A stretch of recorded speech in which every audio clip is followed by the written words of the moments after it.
Hi everyone, I'm going to do a reveal today for the Lantern Oracle by Angelina Mirabito. I apologize if I'm butchering that name. One of my wonderful, lovely friends sent me this deck. She was like, I really want to know your opinion. I want to see what you think about this deck. And so, yeah, I'm not going to do a review today. As you guys know, I like to work with the deck for about a month at least before I talk about my final thoughts and opinions for you guys. And I just received this yesterday. So I will not be doing a review. I'm just going to do a reveal today. But this is what the tuck box looks like. Yeah, it is Blue Angel. I was like, I'm pretty sure it's Blue Angel. It's a Blue Angel Oracle deck, and so the tuck box is typical Blue Angel tuck box. I love their tuck boxes, and I think they always do a good job for the most part with the guidebooks and the tuck boxes and the cardstock quality. So I always keep these tuck boxes. I don't keep tuck boxes for all of my decks, but I do for the Blue Angel ones. So typical tuck box size for Blue Angel, and I'll give you size reference on the deck. All right, so here's Morgan Greer for you for compare and contrast. The cardstock itself is really nice matte quality, and again, the size is typical Blue Angel Gallery, Blue Angel Publishing cardstock size. Card size, excuse me. Wow. So, and the cardstock is their typical matte cardstock. So nothing with that is like surprising or gonna not be what you would expect. Here is the guidebook, and it's 138 pages. There is the card reproduction, and then there are several paragraphs on the card itself. And then there is the message of the card, which, at least from my understanding of just having read the intro last night and pulled a few cards from the deck, feels to me almost like it's affirmational. So you could even repeat the affirmation, recite it, just let it be something that you come back to throughout your day if you're working with the deck. It's something, something that you can come back to as like a touchstone throughout your day. I have to say, it's called the Lantern Oracle, and I feel like it really resonates beautifully with Hecate's energy, even though it's a Maiden Mother Crone deck. And I'm actually doing a Hecate workshop right now, and it's like literally perfect for it. This deck really beautifully seems to, at least from my first experience pulling cards from it last night, really resonate with shadow work that's not overly harrowing in experience, but that is supportive and yet honest when you work with it. So if you are looking for a shadow work deck in alignment with the Sacred Feminine that connects with Maiden Mother Crone energy, although here she calls it the 4 points, and she aligns it with Maiden, which is water, Mother, which is earth, Guardian, which is air, and Crone, which is fire. So she has 4 energies here that she's aligning this with. So if you're looking for something like that, this deck says that that's what it is, and it seems to me, again, I'm not doing my full review right now, but it definitely seems like it's in alignment with that. So the blurb on the back says, the Lantern Oracle illuminates the 4 directions of eternal feminine wisdom from her 4 phases of consciousness, as I just said: Maiden Water, Mother Earth, Guardian Air, Crone Fire. Each sphere of feminine energy speaks to a stage in our human development and spiritual evolution. The Lantern Oracle invites you to call upon her throughout your journey and shadow work for loving light, where clarity, growth, assistance, and healing is needed.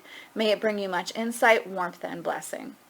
So I should say, you guys know I don't keep up on like the hype of new decks. I trust you guys to, someone always lets me know if there's something that, it seems like that would be my jam. And then other than that, I don't really focus on those things, because I don't think getting overly worked up in the hype is helpful when you're doing reviews. It should be a review, and a reveal should really be focused on the first gut reaction that you have to it. So I don't know what the word is out on the street about this deck or what people's opinions have been.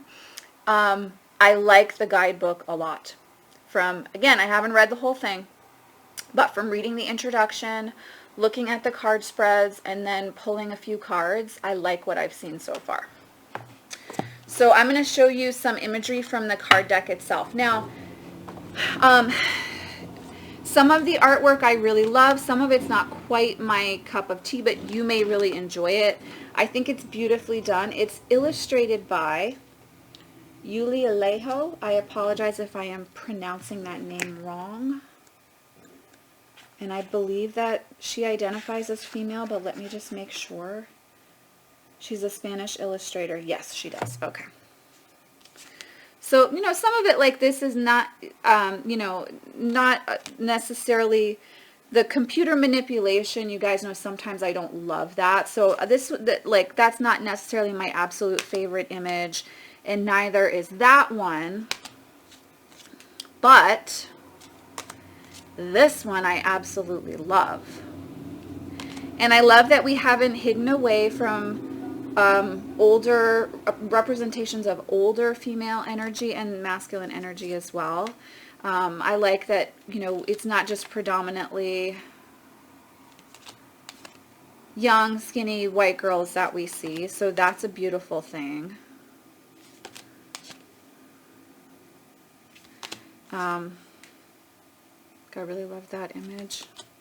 So you can see that you have the card title, and then underneath is a phrase to help you understand what it is, you know, what the card meaning is, just from looking at it like that. And I think that that's really helpful. I think that one's beautiful.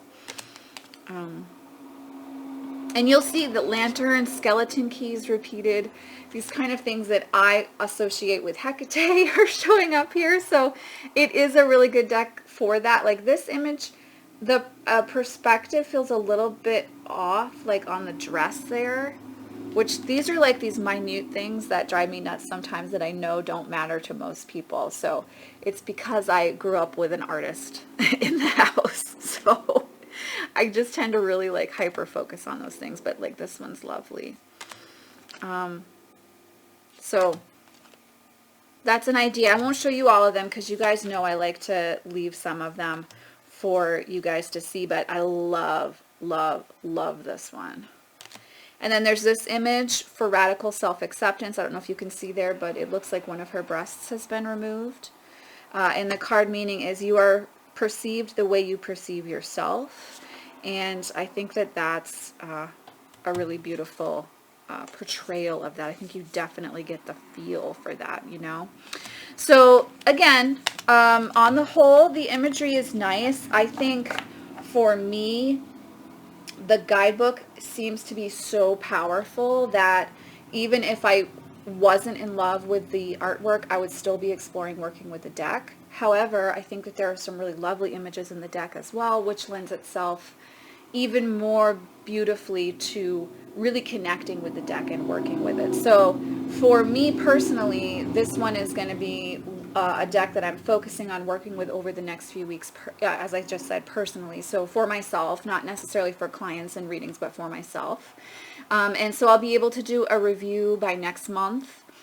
And I'm looking forward to really focusing on shadow work and personal work with the deck. And I do think it lends itself really well for that. And like I said, the card spreads, I did the lantern spread last night, and I really enjoyed it. So,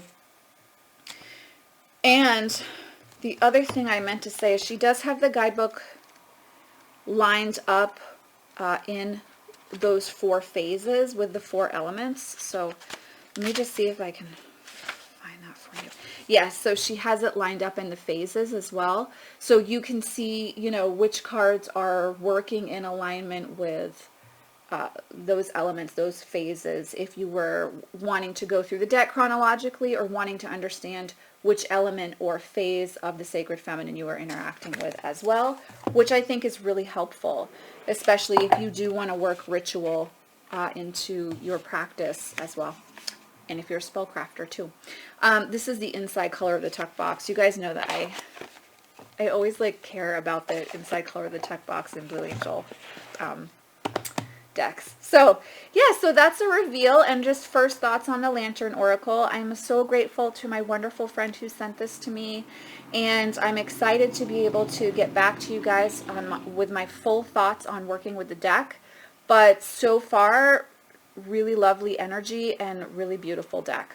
So as always, guys, I'm sending you much love, many blessings. I'll see you in the next video. Bye.